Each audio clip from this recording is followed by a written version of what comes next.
नमस्कार, popular TV के top 10 Rajasthan news में आपका स्वागत है। आइए बात करते हैं आज की ताजा खबरों पर। राजस्थान के मुख्यमंत्री अशोक गहलोत के बेटे वैभव गहलोत को ईडी ने बुलाया है। शुक्रवार को पूछताछ के लिए ईडी ने वैभव गहलोत को समन भेजा। राजस्थान के मुख्यमंत्री अशोक गहलोत ने जानकारी देते हुए कहा कि उनके बेटे वैभव गहलोत को ईडी ने समन भेजा है। राजस्थान कांग्रेस के अध्यक्ष गोविंद सिंह डोटासरा के घर पर ईडी की टीम पहुंची है। पीसीसी चीफ के घर पर हो रही इस कार्यवाही के पीछे की वजह राजस्थान का पेपर लीक मामला बताया जा रहा है। ऐसे में गोविंद सिंह डोटासरा और उनके परिवार पर दिल्ली और राजस्थान की ईडी टीम एक्शन ले रही है। राजस्थान विधानसभा चुनाव प्रचार अब पूरे जोरों पर है। इस बीच केंद्रीय मंत्री अर्जुन राम मेघवाल के नेतृत्व में बीजेपी का एक प्रतिनिधि मंडल बुधवार को कांग्रेस नेता प्रियंका गांधी वाड्रा के खिलाफ शिकायत करने को चुनाव आयोग पहुंचा। प्रियंका पर धार्मिक आधार पर चुनाव प्रचार करने का आरोप लगाया गया है। को एक रिप्रेजेंटेशन हमने दिया है कि भाई क्या Priyanka Gandhi model code of conduct से भी ऊपर है, क्या किसी कानून को मानती या नहीं मानती है। एक ऐसा स्टेटमेंट जिसको वो खुद एडमिट करती है बोलते हुए, मुझे पता नहीं ये सही है कि गलत, और उसके बावजूद भी वो बोलती है और बोलती ही जा रही है। उसके साथ रिलेट कर रही है सरकारी योजनाओं का। धार्मिक भावनाओं से आप झूठ नहीं फैला सकते, दुर्भावना नहीं फैला। वैसे तो धार्मिक भावना से प्रचार ही नहीं कर सकते, लेकिन झूठ भी और धार्मिक भावना भी।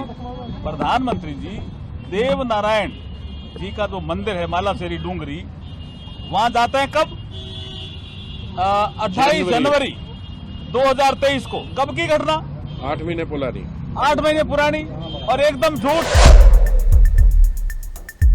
राजस्थान में कांग्रेस ने चुनावी आगाज कर दिया है। दिल्ली से बड़े नेताओं का आना शुरू हो चुका है। इस कड़ी में कांग्रेस की महासचिव प्रियंका गांधी 25 अक्टूबर को झुंझुनू पहुंची थी, जहां उन्होंने पूर्व उप मुख्यमंत्री सचिन पायलट की मौजूदगी में बीजेपी पर जमकर निशाना साधा। साथ ही प्रियंका ने सचिन पायलट की जमकर तारीफ भी की, जिसके बाद राजस्थान के राजनीतिक गलियारों में कयासों का दौर शुरू हो गया है। राजस्थान के भरतपुर में जमीन को लेकर विवाद का खूनी अंजाम हुआ। बयाना में एक शख्स की ट्रैक्टर से कुचलकर क्रूरता से हत्या कर दी गई। जमीन पर पड़े शख्स पर एक बार नहीं बल्कि 8 बार ट्रैक्टर चढ़ाया गया। इस दौरान परिवार के लोग चीखते रहे तो गांव के दूसरे लोग वीडियो बनाते रहे। वारदात के बाद से गांव में तनाव है तो सोशल मीडिया पर वीडियो वायरल हो रहा है। भरतपुर के अड्डा गांव में ट्रैक्टर से कुचलकर युवक की हत्या के बाद बीजेपी ने कांग्रेस को कटघरे में खड़ा किया। इसके तुरंत बाद ही प्रताप सिंह खाचरियावास ने हमले का जवाब देते हुए पलटवार किया है। खाचरियावास ने कहा कि ये अचानक घटी हुई घटना है। एक ही परिवार के भाई लड़ रहे हैं, दोनों सगे भाई हैं। पुलिस मौके पर गई, सिर्फ पाबंद करके आ गई के सवाल पर खाचरियावास ने कहा कि सगे भाइयों में झगड़ा होता है तो समझा कर आते हैं। पुलिस की गलती होगी तो कार्यवाही की जाएगी। आप राजू साहब के पीछे क्यों पड़े हैं? राजू साहब से मेरे को बैर तोड़ना। राजू साहब मुझे बुरे नहीं लगते हैं, अच्छे लगते हैं। मेरे राजू साहब से क्या लड़ाई? कोई लड़ाई नहीं है। राजू साहब कोई मुद्दा नहीं है मेरे लिए मुद्दा बीजेपी है, ये बात ध्यान रखना आप। लेकिन ये भैरव सिंह शेखावत वाली बीजेपी नहीं है। भैरव सिंह जी पत्थर जेब में लेके नहीं चलते थे कि उठा के पत्थर मार दिया, कांग्रेस वाले दिख गए तो। कब मारा भैरव सिंह जी? तो पत्थर ही नहीं मारा। भैरव सिंह जी तो सबको पटापटू के चलते थे, राजी रखते थे। भैरव सिंह जी ने ये काम नहीं किया जो आज की बीजेपी कर रही है।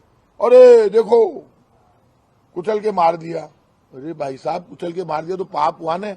मैं वहां पर होता, मैं गारंटी से कह रहा हूं आपको, वहां पे आपको कुछ ना कुछ नजर आता है एक्ट मेरा। चाहे मैं ट्रैक्टर पर चढ़ता, चाहे मेरे लगती है, सामने वाले को ठोक देता, कुछ तो होता। ऐसे तोड़ना, जो मर्द आदमी वो बचाता है लोगों को, जो मर्द आदमी वो बचाता है लोगों को। इसलिए मैं आपसे कहूंगा कि आप सब इस मामले में सारे के सारे जो आप बात उठा रहे हैं वो ये है कि ये कानून व्यवस्था के मुद्दे, ओवरऑल मुद्दे, इन मुद्दों पर बीजेपी स्टैंड ले ही नहीं पा रही। बीजेपी की जो कलेक्टिव लीडरशिप होनी चाहिए, वो नजर नहीं आ रही। बीजेपी बिखरी हुई है, एक नेता यहाँ पर कोई और बयान दे रहा है, दूसरा नेता कोई और बयान दे रहा है। तो बीजेपी के भी कोई ऐसा कुछ आपको नजर नहीं आ रहा कि मिलकर कामकाज हो रहा है। इसीलिए तो टिकटों में पिट गई बीजेपी, बुरी तरह से पिट गई टिकटों में। बीजेपी की हालत खराब है।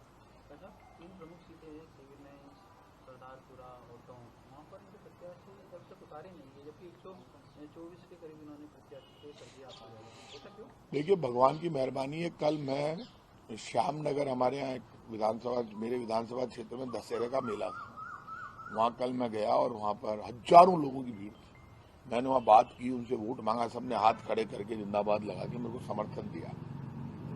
वोट ऐसे ही मांगा जाता है, डर के नहीं। वहां कौन भीड़ थी, क्या था, दशहरे मेले में मांग रहा हूं। वहां बीजेपी वाले भी थे, रोक लेते, और सबने संकल्प लिया। इस बार ठाकुर जी की स्पेशल मेहरबानी है, बड़े अंतर से हराएंगे सिविल लाइन्स में बीजेपी को ठोक के। अब उनका कैंडिडेट नहीं आया, इससे मैं क्या कर सकता हूँ। तो उनको लाना है, चाहे सरदारपुरा, टोंक, सिविल लाइन्स ले आए। इसको एक आप कहते हैं कि प्रधानमंत्री मोदी जब स्पीच देने आते हैं यहाँ पर, तो उनको सही जानकारी दी नहीं जाती। आज प्रियंका गांधी ने मोदी जी की बात को कहा कि जो लिफाफा डाला था उन्होंने मंदिर में, उसमें 21 रुपए निकले थे। जबकि मलारना डूंगर के ही पंडित ने उस वक्त भी बोला था, वाइट की, कि प्रधानमंत्री नरेंद्र मोदी ने 1111 रुपए उसमें दान पात्र में डाले। तो सही जानकारी प्रियंका जी को नहीं दी गई या मलारना डूंगर के महंत? अच्छा, मान लो 1111 रुपए का लिफाफा प्रधानमंत्री जी ने डाला। वहां लोग उम्मीद कर रहे थे कि वहां पे 100 करोड़ रुपए हम गोविंद देव जी के मंदिर में खर्च कर रहे हैं। गोविंद देव जी में विकास की जो पेटी है, जो मंदिर की पेटी है, उसमें अशोक गहलोत ने 100 करोड़ रुपए डाले और प्रधानमंत्री जी ने 1111 रुपए डाले। ठाकुर गोविंद देव जी हमारे आराध्य देव है जयपुर के, पूरा देश उनको मानता है। 3 विग्रह स्पेशल है कृष्ण के। ठाकुर गोविंद देव जी जयपुर, जिनके लिए कहा जाता है कि इनको भी वृंदावन से लाए गए थे, मदन मोहन जी करौली, और जयपुर के गोपाल जी। आप क्या बात करते हो यार। लोग ये इश्यू सवाल क्यों उठा कि प्रधानमंत्री कोई बड़ी राशि खर्च करेंगे, वहां प्रधानमंत्री कोष से या कहीं से 200-500 करोड़ रुपए लगाएंगे। यदि उन्होंने 1111 रुपए को 21 रुपए कह दिया, मेरी जानकारी में नहीं है, तो क्या हो गया यार, राशि ऊपर नीचे हो गई, कहीं होगी, बी में कोई गलत कर दी गई, कह दिया, निकल गई। तो आप बीजेपी वाले बता दे कि भाई साहब देखो, हमने 21 रुपए नहीं डाले, 1111 डाले, तो हमारे 1111 को 21 मत करो। धन्यवाद, आपने 1111 दिए। यदि उसको आप में तकलीफ हो रही है बीजेपी प्रदेश नेतृत्व को कि 1111 राशि नहीं बोली, तो आपका बीच का दंड आप मेरे से ले जाओ, हम वो चढ़ा देंगे आपकी तरफ से। मैं देता हूँ बीजेपी वालों को 1111 राशि, जो इतना उनकी तकलीफ हुई है, तो 1111 हमसे ले लो, उनको दे देते हैं। मंदिर में जो चढ़ाए वो हमसे ले ले, इतना दर्द हो रहा मंदिर में चढ़ाने का भी। एक वैसे वो डेलीगेशन मिला आज चुनाव आयोग को शिकायत की है कि चीफ सेक्रेटरी को हटाया गया, बीजेपी का डेलीगेशन मिला। तो यार, चीफ सेक्रेटरी को तो बीजेपी वालों ने एक्सटेंशन दिया है। केंद्र सरकार एक्सटेंशन देती है चीफ सेक्रेटरी को, और अब केंद्र सरकार कह रही है कि बीजेपी वाले कह रहे हटाया जाए। अरे बीजेपी वालों कोई मति भ्रम हो गया क्या? आपके दिमाग खराब है क्या? बिल्कुल ही मानसिक संतुलन बिगड़ गया। बीजेपी वालों ने बनाया चीफ सेक्रेटरी को, तो इनके हाथ में था। हमने तो एक्सटेंशन का लेटर लिखा, उन्होंने मोहर लगा के कहा कि यही रहेगी, चल बढ़ा लो। तो कार्यकाल आपने बढ़ाया, हमने नहीं बढ़ाया। भाई साहब, क्यों परेशान हो रहे हो? इतना दर्द क्यों हो रहा है चीफ सेक्रेटरी से? दिल्ली में मिले हैं, तब आपको दिल्ली वालों ने लिफ्ट नहीं दी थी क्या? दिल्ली में मिले अर्जुन राम मेघवाल जी, मुख्य चुनाव आयोग, तो उनको भी शिकायत की नहीं, तो वो इसलिए की है, वो गोशाला जो प्रकरण था प्रियंका गांधी वाला, वो प्रधानमंत्री जी को लेकर बोला, तो उस मामले में शिकायत करी अर्जुन राम मेघवाल और बीजेपी ने दिल्ली। भाई साहब, इतना दर्द हुआ है प्रधानमंत्री जी का। सब लोग, कोई भी, प्रियंका गांधी जी, राहुल गांधी, सब सम्मान करते हैं। लिफाफे में राशि लेके ऊपर नीचे हो गई, 1111 को उन्होंने 21 रुपए बोल दिया। तो इसमें आप क्या चाहते हो हमसे? मैं समझ नहीं रहा। बीजेपी का क्या इश्यू ही नहीं है ये। बिना इश्यू के बीजेपी को अर्जुन राम मेघवाल जी तो क्या है, बहुत ऊंची ऊंची देते हैं। तो घमंड हो गया, केंद्रीय मंत्री बना बाद अपने आप ने घाटा कहीं समझे। कैलाश मेघवाल के मुद्दों का जवाब दो अर्जुन राम मेघवाल जी। आपका हिसाब किताब बराबर कर दिया उन्होंने, फालतू कम दिया करो, इतना घमंड मत करो, थोड़ा धरती पर चलो। बीजेपी के नेता कह रहे हैं कि आजकल कांग्रेस के नेता जो हैं वो मंदिर जा रहे हैं, दानिश अबरार महामाई की आरती कर रहे हैं, प्रताप सिंह जी को राम लगातार याद आ रहे हैं। अब आप बीजेपी वालों की सुन लो। एक बीजेपी का नेता कल वहां दे रहा था, एक आपके चैनल वालों को भी मैं कहूंगा, आप थोड़े समझदार बनो यार। हर किसी का बयान दिखा देते हो। किसी बीजेपी के एमएलए का, मिनिस्टर का, एमपी का बयान दिखाओ मेरे मुकाबले, पता नहीं कौन। चूरू के रतनगढ़ शहर में करंट की चपेट में आने से पिता पुत्र सहित 3 जनों की मौत हो गई। इस घटना ने लोगों की आंखों को नम कर दिया है। घटना की खबर सुनने वाला हर कोई स्तब्ध रह गया। बीते दिन करंट लगने से रतनगढ़ में ऐसी दूसरी घटना सामने आई है, जबकि दोनों ही घटनाओं में होर्डिंग लगाते समय हादसा हुआ है।